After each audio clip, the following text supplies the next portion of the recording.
Welcome students. आज हम लोग ने टॉपिक को डिस्कस करेंगे जिसका नाम है रेडियो एक्टिव पोल्यूशन, जिसको हिंदी में कहते हैं रेडियोधर्मी प्रदूषण। आज हम इस लेक्चर में जानेंगे कि रेडियोधर्मी प्रदूषण क्या है, उसके कारक क्या हैं, स्रोत क्या हैं, उसका प्रभाव क्या क्या पड़ता है पर्यावरण के विभिन्न घटकों पर, और साथ ही साथ हम रेडियोधर्मी जो प्रदूषण है उसको किस तरीके से नियंत्रित कर सकते हैं उसके बारे में भी आज हम लोग बात करेंगे। चलिए लेक्चर स्टार्ट करते हैं। तो सबसे पहले बात हम करते हैं कि रेडियो एक्टिव पोल्यूशन या रेडियोधर्मी प्रदूषण होता क्या है। तो रेडियोधर्मी pollution is defined as the increase in the natural radiation level cause by human activities. जैसे आप देख रहे हैं कि मानव के द्वारा किए गए विभिन्न क्रियाकलापों से पर्यावरण में जो रेडिएशंस है, जो किरणें हैं, उसका जो घनत्व है, जो कंसंट्रेशन, वो अत्यधिक बढ़ जाता है। और उसका बुरा प्रभाव जब विभिन्न प्रकार के जीव जंतु, मनुष्य और साथ ही साथ पेड़ पौधों पे पड़ने लगे तो उसको हम रेडियोधर्मी प्रदूषण का नाम देंगे। ठीक है। अब यहाँ पे देखिए, मैंने हिंदी में भी स्टूडेंट्स के लिए चीज़ लिखा हुआ, आप स्लाइड्स को पढ़ सकते हैं कि रेडियो प्रदूषण जो है हवा, पानी, भूमि पर रहने वाले मानव या प्राकृतिक जीव जंतु भी प्रभावित हो सकते हैं। इस सभी से रेडियोधर्मी पदार्थ की उपस्थिति या उनकी मौजूदगी अनपेक्षित या अवांछनीय है। मतलब प्रदूषण का कंसेप्ट यही है कि जब किरणें इतनी ज़्यादा पर्यावरण में व्याप्त हो जाएं जिससे कि पशु पक्षी, मनुष्य एवं पेड़ पौधों पर उसका बुरा प्रभाव, दुष्प्रभाव पड़ने लगे, तो वो उसे हम रेडियो एक्टिव पोल्यूशन का नाम देंगे। तो हम बात करते हैं सोर्स के बारे में कि कौन कौन से स्रोत हैं रेडियोधर्मी किरणों के। तो आप यहाँ पे जैसे स्लाइड में देख सकते हैं कि मुख्यतः हम उनको दो भागों में विभाजित करते हैं, नेचुरल सोर्सेज और एंथ्रोपोजेनिक सोर्सेज। जिसको नेचर को हम बोलते हैं प्राकृतिक रूप से रेडियोधर्मी का प्रदूषण होना, और एंथ्रोपोजेनिक सोर्सेज मतलब ह्यूमन एक्टिविटी, मतलब मनुष्य के द्वारा किए गए क्रियाकलापों से प्रदूषण होना। ठीक है। तो सबसे पहले नेचुरल फैक्टर्स के बारे में जान लेते हैं। तो नेचुरल प्रोसेस या प्राकृतिक जो स्रोत हैं वो है radioactive minerals, cosmic rays और radionuclides. Radioactive minerals का मतलब ये कि आप सभी जानते हैं कि बहुत सारे जो रेडियोधर्मी मिनरल्स हैं उनका खनन जब होता, माइनिंग जाती है, मतलब आप सभी को पता है कि अर्थ क्रस्ट में पाए जाते हैं, तो अगर वो रेडियोधर्मी तो उनमें स्वतः किरणें निकलती रहेंगी तो वो पर्यावरण को दूषित करती हैं। कॉस्मिक रे, आपको पता है सनलाइट्स जब इस पृथ्वी पहुंचता है तो उसमें बहुत सारे विभिन्न प्रकार के रेडिएशंस रहते हैं। अगर रेडिएशंस पृथ्वी पर रह जाएँ तो वो रेडियो एक्टिव पोल्यूशन का एक कारण बन जाएंगे।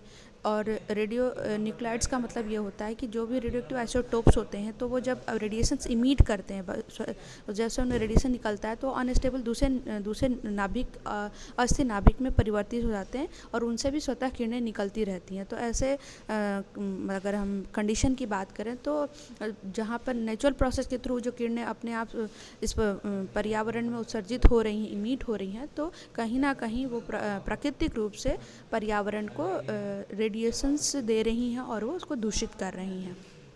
ठीक है। अब आते हैं एंथ्रोपोजेनिक में। एंथ्रोपोजेनिक यानी मनुष्य के द्वारा किए गए क्रियाकलाप या एक्टिविटीज़ से जो प्रदूषण होता है। तो न्यूक्लियर पावर प्लांट है, दूसरा radio active wastage, nuclear explosion, radio isotopes and television sets. तो सबसे पहले आप देख रहे हैं न्यूक्लियर पावर प्लांट्स की हम बात कर रहे हैं। तो आपको सभी को मालूम होगा कि जिस तरीके से थर्मल पावर प्लांट्स होते हैं जहाँ पर कोयले को जलाकर विद्युत पैदा की जाती है, ठीक उसी तरीके से न्यूक्लियर पावर प्लांट में न्यूक्लियर फिशन, जिसको नाभिकीय विखंडन की क्रिया बोलते हैं, उस क्रिया के द्वारा रेडियो एक्टिव जो एलिमेंट्स होते हैं जैसे यूरेनियम हो गया, थोरियम हो गया, ऐसे एलिमेंट्स को यूज़ किया जाता है ताकि उसका हम न्यूक्लियर फिशन कराएं, नाभिकीय विखंडन, और उससे जो ऊर्जा प्राप्त हो उस ऊर्जा का इस्तेमाल विद्युत या इलेक्ट्रिसिटी जनरेट करने के लिए, बनाने के लिए इस्तेमाल किया जाता है। तो वहाँ पर जब इस तरह का प्रोसेस होता है तो बहुत ज़्यादा ऊर्जा के बहुत सारी किरणें निकलती हैं अल्फ़ा, बीटा, गामा के फॉर्म में, और वो किरणें कहीं ना कहीं पर्यावरण में ही व्याप्त रहती है और ये प्रदूषण का कारण बनती हैं। उसके बाद आता है रेडियो एक्टिव वेस्टेज। आप जैसे मैंने अभी बताया कि जब माइनिंग होती है, जहाँ खनन होता है, तो वहाँ पे भी बहुत सारा वेस्ट होता है, उसको निकलता है रेडियोधर्मी कचरा, जिसको हम बोलेंगे। जहाँ पर प्रोसेसिंग होती है रेडियोधर्मी तत्वों की, जहाँ पे मिनरल प्रोसेसिंग होती है, वहाँ पे बहुत अत्यधिक कचरा निकलता है। उसके बाद न्यूक्लियर पावर प्लांट्स में जब प्रोसेसिंग हो जाती है एलिमेंट्स की, न्यूक्लियर रेडियो एक्टिव एलिमेंट्स की, तो उससे भी बहुत सारे सब उसके जो वेस्ट हैं, न्यूक्लाइड्स निकलते हैं, तो जो कि स्वतः ही ऊर्जा उत्सर्जन करते रहते हैं, यानी रेडियो एक्टिव इमिशंस होते रहते हैं, और इस तरीके से वो भी एक पर्यावरण को दूषित करने का कारक बनते हैं। न्यूक्लियर एक्सप्लोजन की बात करें तो आप सभी को मालूम होगा कि विभिन्न जितने भी डेवलप्ड कंट्री, विकसित और विकासशील जो देश है, वो अपने देश को और सुरक्षा के रूप से अगर ज़्यादा मजबूत करने के लिए हर देश न्यूक्लियर बम बना रहे, चाहे वो एटम बम हो, उसके बाद हाइड्रोजन बम हो। तो ये सारे जो एक्सप्लोजन बनते हैं, विस्फोटक बनाए जा रहे हैं, उनका इस्तेमाल करने से या उसकी जब टेस्टिंग की जाती है तो टेस्टिंग के दौरान भी बहुत ज़्यादा रेडियो एक्टिव इमिशंस, रेडिएशंस के होते हैं जो कि पर्यावरण को नुकसान पहुंचाते हैं। उसके बाद हम आप सभी जानते हैं कि आज के दौर में सभी के पास इलेक्ट्रॉनिक डिवाइस होता है, चाहे वो एक छोटा सा मोबाइल फ़ोन ही क्यों ना हो। तो आप सभी को ये बता दूं कि एक छोटे से मोबाइल फ़ोन में भी अगर आपका ऑन है तो उससे भी स्वतः कुछ रेडिएशंस निकलते रहते हैं। तो उस अत्यधिक इस्तेमाल करने से भी उसका बुरा प्रभाव हमारे स्वास्थ्य पर पड़ता है। तो एक मोबाइल फ़ोन हो गया, टेलीविज़न हो गया, रेफ्रिजरेटर हो गया, जितने भी इलेक्ट्रॉनिक डिवाइस आपके आसपास हैं उनमें से स्वतः रेडिएशंस निकलते हैं। तो वो भी एक स्रोत हैं जो कि रेडियो एक्टिव इमिशंस के। ठीक है। अब ये जो प्रदूषण है, नॉर्मली जैसे आपको मैंने बताया कि जो अलग अलग विभिन्न स्रोतों से ये जो प्रदूषण हो रहे हैं उनको 3 भागों में बांटा गया है कि उस मतलब किस प्रकार से जो कचरा है या जो वेस्ट अपशिष्ट है उसमें किस प्रकार का रेडिएशन या किरणें निकल रही हैं। तो सबसे निचले स्तर पर अल्फा प्रकार के प्रदूषण, जिसके त्वचा पर कोई प्रभाव नहीं पड़ता। अगर किसी कचरे से या अपशिष्ट या कहीं सोर्स से अगर अल्फा किरणें निकल रही हैं तो वो उतना नुकसान नहीं करती जितना कि बीटा। आपको बता दूं, बीटा किरणें जो होती हैं हमारे स्किन को आराम से भेद सकती हैं, तो इससे बचना बहुत ज़्यादा ज़रूरी रहता है। और सबसे ज़्यादा ख़तरनाक होती हैं गामा किरणें, जिसको अत्यधिक सावधानी के साथ इस्तेमाल भी करना रहता है और साथ ही साथ इसका अब तक कोई उपाय नहीं ढूंढा गया है कि हम इसे कैसे कंट्रोल करें ताकि हमारे आसपास के जो मनुष्य है या प्राणी है या पक्षी है उनका हम बचाव कर सकें। सबसे ज़्यादा अब तक ये देखा गया है, शोध बताता है कि सबसे ज़्यादा जो मौत या कैंसर होने का सबसे बड़ा कारण जो होता है वो गामा प्रदूषण है। ठीक है। तो अभी जैसे हमने सोर्स की बात करी तो यहाँ पे हिंदी में भी मैंने स्लाइड्स बनाए हैं, तो जो हिंदी मीडियम के स्टूडेंट्स हैं वो आसानी से उसको पढ़ लेंगे कि किस तरीके से कल कारखानों में जहाँ पर रेडियोधर्मी तत्वों का या एलिमेंट का इस्तेमाल होता है, प्रोसेसिंग के दौरान जब उसका अलग अलग कार्य में इस्तेमाल होने के बाद भी कुछ अपशिष्ट कचरे निकलते हैं, तो जो भी वो कचरा भी रेडियोधर्मी ही होता है। और रेडियोधर्मी में इसलिए कह रहे हैं क्योंकि कचरे में से भी स्वतः इमिशंस होते रहते हैं और पर्यावरण को प्रदूषित करते रहते हैं। ठीक है। यहाँ पे मैंने अलग अलग तरह के दिए हुए हैं। यूरेनियम की खुदाई, मतलब जहाँ पे माइनिंग होती है, जहाँ पे रेडियो एक्टिव एलिमेंट जैसे थोरियम, यूरेनियम, ये सब क्या है, ये सब एलिमेंट्स का जो है जब हम प्रोसेसिंग होती है, माइनिंग होती है, तो उस समय भी इस तरह के कचरा निकलता है। ठीक है। अब इसका प्रभाव की हम बात करें कि किस तरीके से हम पर्यावरण को किस तरीके से इसका रेडियोधर्मी प्रदूषण का प्रभाव पड़ रहा है, हम उसके बारे में बात करेंगे। ठीक है। तो सबसे पहले देखिए, break in genetic material DNA. आप सभी को मालूम है कि जितने भी जीव जंतु हैं, मनुष्य है, सबका जो जेनेटिक जो जीन मतलब इन्फॉर्मेशन एक मतलब वंश से दूसरे वंश में जाने का जो जिसमें कोड होता है वो डीएनए में होता है, वो उस डीएनए को तोड़ता है ये रेडिएशंस। बर्थ डिफेक्ट मतलब बचपन से कुछ ऐसी वंशानुगत बीमारियों को जन्म देता है ये रेडिएशन। कैंसर और 1 और मोर ऑर्गन, विभिन्न प्रकार जहाँ पे भी ये रेडिएशंस का शरीर पर पड़ता है वहाँ के टिश्यूज़ को वो कैंसर युक्त बना देता है। यानी विभिन्न प्रकार के कैंसर, चाहे वो लंग्स कैंसर हो गया, स्किन कैंसर, बॉडी के जहाँ पे भी पड़ता है उस विभिन्न प्रकार के कैंसर को जन्म देता है। ट्यूमर्स हो जाते हैं। फर्टिलिटी डिफ़िकल्टी मतलब रिप्रोडक्शन की बात करें, मतलब जो उसमें डिफरेंट टेलिकोमिया, ब्लड कैंसर होने के चांसेस बढ़ जाते हैं। आँखों पे अगर ये रेडिएशन पड़े तो आँख की बहुत सारी दिक्कतें होती हैं। मैंने उस प्रभाव को विभिन्न डिटेल में भी दिया। विभिन्न प्रकार की बीमारी जिसमें सबसे महत्वपूर्ण कैंसर है, ब्लड कैंसर है, मतलब रक्त का जल्दी से जमा ये ना होना, उसमें एक बहुत बड़ा उदाहरण है कि रेडिएशन से जो बीमारियां होती हैं उसका अब तक कोई इलाज नहीं ढूंढा गया। सबसे ज़्यादा दिक्कत वाली बात है और सबसे ज़्यादा जोखिम भी रेडिएशन के एक्सपोजर से होता है।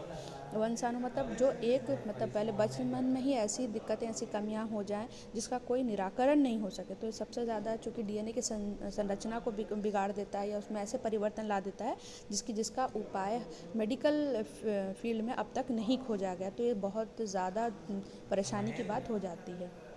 मिट्टी का बांझपन का मतलब यह है कि सॉइल की फर्टिलिटी, जहाँ पे भी रेडियोधर्मी कचरों को फेंका जाता है वहाँ की मिट्टी की जो उपजाऊपन है वो ख़त्म हो जाता है, वो मिट्टी बंजर हो जाती है। तो इस तरीके से आप देखें कि अगर मिट्टी का उपजाऊपन या बंजर हो जाएगी तो वहाँ पर खेती नहीं होगी, हम उसको खेती को उपजाऊपन अगर ख़त्म हो गया तो हम कृषि ना करें तो हमको बहुत सारी मतलब खाद्य उत्पादन में कमी आएगी, और खाद्य उत्पादन में कमी आना सीधे मनुष्य के जीवन पर उसका सीधा असर पड़ता है।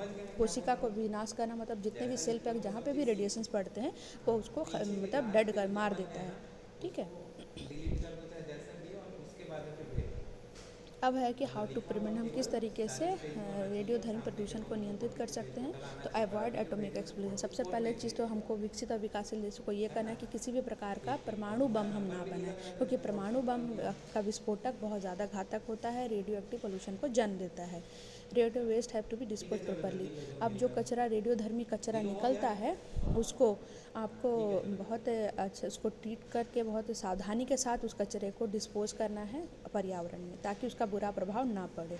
फिर production and use of radio has to be decrease, जितना हो सके रेडियो एक्टिव कचरा का जो उत्पादन होता है उसमें हमको कमी लानी है, हमको कुछ नई टेक्नोलॉजी नई तकनीक का इस्तेमाल करना ताकि हमको कम से कम कचरा निकले। उसके बाद safety measure have to be taken in accidental leakage area, जहाँ पे भी रेडियोधर्मी तत्वों का या उसके रसायन का या उसके रिएजेंट का किसी भी प्रकार के रेडियोधर्मी तत्वों का इस्तेमाल होता है वहाँ पर हमको बहुत सावधानी से कार्य करना ताकि किसी भी प्रकार के घटना से बचा जा सके। जहाँ तक न्यूक्लियर पावर प्लांट में आप सभी जानते हैं कि फ्यूजन रिएक्शन इस्तेमाल किया जाता है ताकि हम ऊर्जा प्राप्त कर सकें, तो हमको कुछ ऐसी अल्टरनेटिव तकनीक या इको फ्रेंडली तकनीक को ढूंढना है जिससे कि हम इस प्रकार के प्रदूषण से बच सकें। ठीक है, अब यही जो चीज़ मैंने आपको इंग्लिश में दिया है ये हिंदी मैंने डिटेल में लिखा है कि किस तरीके से हम रेडियोधर्मी कचरे को रोक सकते हैं इस पर्यावरण में पहुंचने से। हमको उचित भंडारण करना है, मतलब जहाँ पे भी हम रेडियोधर्मी चीज़ों को रखें वो बहुत साफ़ हो, जहाँ पे भी आबादी उससे इतनी दूर हो ताकि अगर किरणें स्वतः निकले भी तो उसका दुष्प्रभाव आसपास के पर्यावरण पर ना पड़े। उसकी जो रखने की जो टेक्निक है उसको बहुत ज़्यादा हमको एडवांस करना है ताकि लीकेज की जो दिक्कत हमेशा आती है उसको हम कम से कम कर सकें। पुनरुपयोग, जो भी वेस्ट हमारा निकलता है रेडियोधर्मी का उसको हमको वापस से रिसाइकलिंग करनी है, हमको उसको फेंकना नहीं है बल्कि रिसाइकलिंग करके नए सिरे से उसका इस्तेमाल करना जानना है, ताकि हम ये देखेंगे कि इससे हमारे जो पर्यावरण में जो सीधे तौर पे जो कचरा फंस जा रहा था उसमें कमी आएगी और इस तरीके से हम रेडियोधर्मी प्रदूषण को पर्यावरण में पहुँचने से रोक सकते हैं। ठीक है फ्रेंड, तो इस तरीके से हमने रेडियोधर्मी प्रदूषण के बारे में बात करी और आप सभी ये समझ गए होंगे कि रेडियो एक्टिव पोल्यूशन क्या है, कैसे होता है, उसके स्रोत कौन कौन से हैं। साथ ही साथ हमने ये भी देखा कि किस तरीके से रेडियोधर्मी प्रदूषण का दुष्प्रभाव पर्यावरण पे चाहे वो पेड़ पौधे हों, मिट्टी हो या मनुष्य पर पड़ता है, और हमने उसके उपाय को भी आज डिस्कस किया। आज के लिए इतना ही। आप सभी को एक असाइनमेंट्स लिखना जिसमें रेडियोधर्मी प्रदूषण के बारे में लिखना है कि वो क्या है, किन कारणों से होता है, किस तरीके से प्रभावित करता है पर्यावरण को और उसके रोकने के उपाय क्या हैं। आप सभी इसको असाइनमेंट्स में लिख लेंगे। Thank you.